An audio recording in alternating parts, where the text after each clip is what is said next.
Hi, welcome to Fire Mountain Gems and Beads Jewelry Making Studio. I'm Christi Friesen and I want to share a really fun project with you today. It's called the Flower Pendant. Want to take a look at what it's going to be? It is flowers and leaves in a pendant. Pretty simple, right? Look at all the little crystals and fun bits that are in there. This is a really fun project. I think you'll really enjoy making this with me. Let me tell you a couple of things that you'll need for this. You can use just a few items, but the more fun things you have, the more exciting your project will be. Needless to say, you're going to need polymer clay. I would suggest anything in the green family because you'll be making leaves and a sort of mossy background, so any of the greens would be fantastic. Then you're going to need a bezel to put it in. This can be any size and shape. I've chosen this one with an open background, but you can choose a closed background, square, round, oval, rectangle, whatever makes you happy. Any size works as well. Then you'll need an assortment of goodies. Oh, I've got some good goodies for you here. Head pins, these are decorative head pins with crystals on the tips, ball-tipped head pins, and then look at all these fun little beads that I've got. We've got flower beads and crystal beads and pearls and all kinds of goodies. Just a fun assortment of those would be terrific. Make sure that the beads you use are all glass or stone or crystal, because this is going to go into the oven at a low temperature, but you don't want something like plastic or whatever to melt. So make sure they're all glass and crystal. All right, you'll need a little bit of 28 gauge wire. You only need about an inch or two. You can see that I've kind of cut a few of these pieces into 2-inch snippets already. We're going to be wiring in some of the beads, and the other beads we'll use the head pins for, as you saw earlier. And you need a couple of tools, wire cutter and plier. I always recommend that you get a good pair. It's difficult to play and have a lot of fun if you're really struggling with your tools, so it never hurts to invest in a nice wire cutter and plier. Then you'll need a few sculpting tools, namely just something that you can poke things with and help make some lines. This is a just a needle tool. That works fantastic. And this is just a sculpting tool here. They're both terrific. You can use a toothpick or other things around the house if you prefer. Needle nose tweezers are really good to help pick up and place all those small little items. You also might want to have some of this polybonder glue available. This is a fantastic glue to use with polymer clay because you can put it on the raw clay and it goes right in the oven, which most glues cannot do. If you don't have that, you can use something like an E6000 or a 2-part epoxy afterwards to secure your clay into the pendant base permanently. And finally, if you have some, I like to use a little bit of mica powders to bring up some shine and color and a paintbrush to apply them. All right, are you ready to get started? This is going to be a lot of fun. Okay, so now you've gathered up all of your supplies. Are you ready to make something fun? Start with your bezel. And whatever size you've picked, you're going to want to have some polymer clay to fit in it, thick. You don't want to just run it through a sheet, through the pasta machine and have a sheet, because that's kind of too flat and too boring. So use your fingers to just press it into the same size and shape as your bezel. So I'm just doing it by hand. Fingerprints are your friends. This is a natural piece, so those fingerprint textures just add to the whole natural look of it all. I'm going to keep testing here. I think we're pretty close. So once you've got it mostly the right size, you can just kind of press it in there. This is a good time to use your polybonder glue to attach the clay to your piece, or you can wait until after it's all done if you prefer. All right, so we've got that filled up. Now, one thing I like to do is make sort of a mossy texture in the background.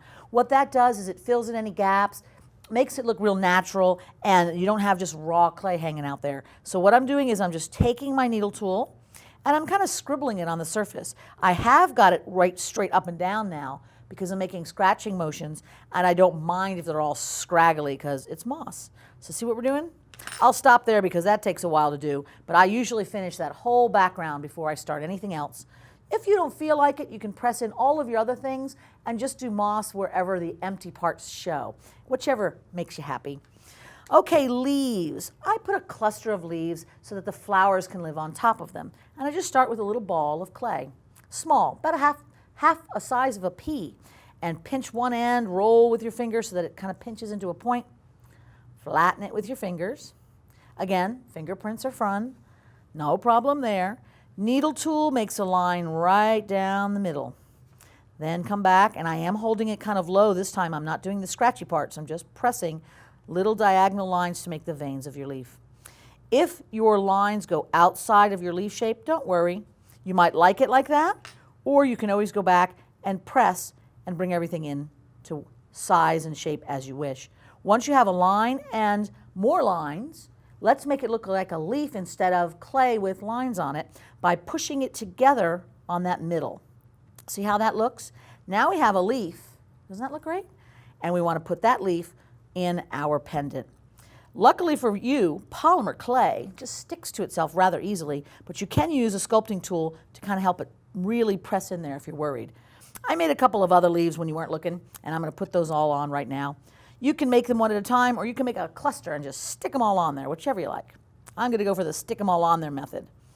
So I'm just taking each of these little leaves and pressing it somewhere that I think might be interesting for the design. And then, like I said, don't forget, you're going to go back and put that mossy texture wherever it amuses you.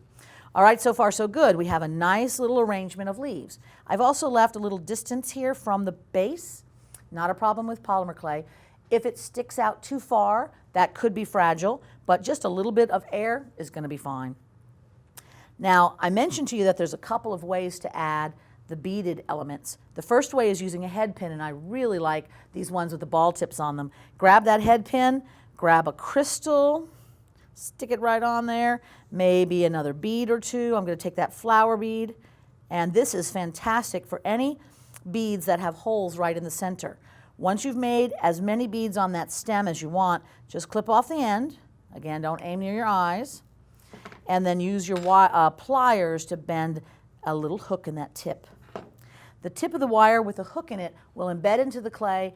Then when the clay is baked, it'll really stay in there good and strong. I'm going to grab my needle nose tweezers, because big fingers, and just press that in place. That seems like a good spot for a flower, don't you think? And of course, you just keep adding. If you have some that are already made up, you can just grab a few and press them all over the place, wherever amuses you. A couple different ones, just to start building up your design. The nice thing about this is you can't go wrong.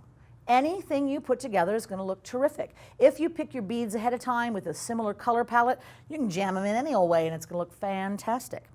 One other thing that you might want to add is some metal findings. This is just like a little leafy bead cap and a pair of wire cutters. We'll just snip right off, and look, you can break that down in just a little leafy bits. And I would recommend that this is where you use your glue. If you take your leaf, put just a little touch on the end, you should be able to insert that right into the clay and have it stick in there just great. And remember, that little mossy texture is going to cover up any problem areas, so just start jamming it in. Now, one other kind of flower is a flower bead that has a hole down at the bottom. You can see that there's a hole down at the bottom of this flower, which means I can't put a head pin through the middle. So I'm going to take a snippet of that 28 gauge wire and just put it through the hole in the bottom. This works for beads and crystals too. Stone beads often have a hole through the middle, and you would want to maybe use this instead of a head pin. Grab the wire with your pliers and just twist with your fingers. Twist, twist, twist. You can use your toes, but it's not nearly as effective. I'm going to snip off the end and bend a hook in it, and you already know why, and just press that somewhere fun.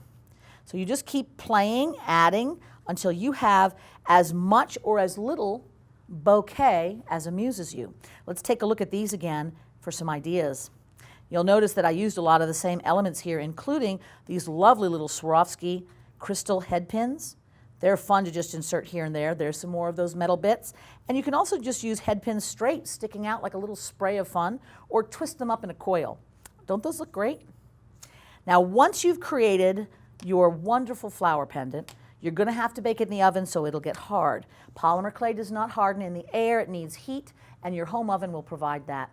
Every package of polymer clay has listed on it the manufacturer's instructions for temperature and time, so follow those instructions.